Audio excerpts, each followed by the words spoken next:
A major Russian business group has responded favorably to German Foreign Minister Heiko Maas's calls for the European Union to free itself from its financial dependence on the United States by adopting its own international payments system, serving as an alternative to SWIFT.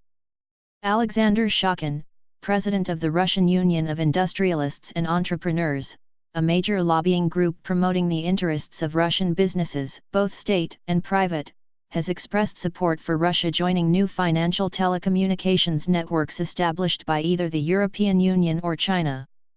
Some of Gazprom's partners on the Nord Stream 2 project are saying that if secondary sanctions will not allow them to carry out settlements in U.S. banks, and any dollar settlement is a corresponding account in U.S. banks, they will be forced to withdraw from the project, Shokin explained, speaking on Russian business TV network RBK.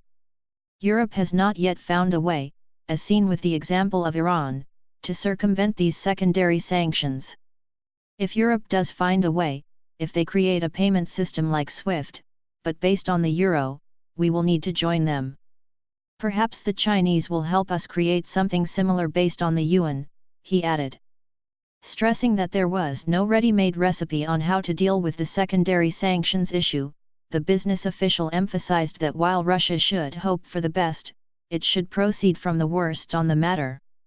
In a related note, Shokin pointed out that Russia cannot simply turn to the East and refuse to cooperate with U.S. financial institutions altogether in favor of its Chinese partners, given that Asian financial structures are also dependent on the U.S. financial system.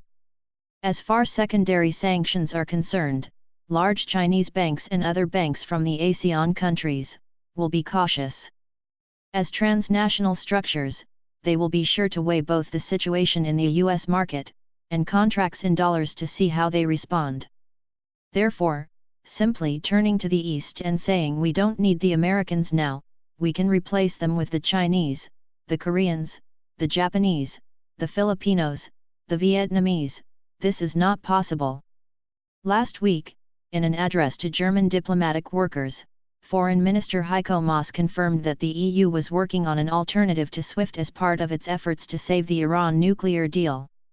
After the US withdrawal from the landmark nuclear agreement in May, Washington threatened to hit European companies doing business with Tehran with secondary sanctions, i.e. measures against individuals or companies cooperating with Iranian enterprises.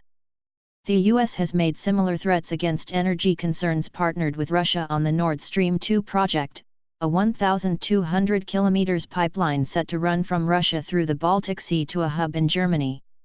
In the wake of Western sanctions over the Ukrainian crisis and threats to cut Russia off from the SWIFT payments system in 2014, the Russian central bank has created its own network, known as the System for the Transfer of Financial Messages, to be activated in the event that Russia's access to SWIFT is cut. The system, tested by Russian oil giant Rosneft in December, is already used by several enterprises, including state tech giant Rostec, for interbank cash transfer services. Earlier this year, a source told Russian media that the Russian SWIFT alternative would also be upgraded to use blockchain technology by the year 2019.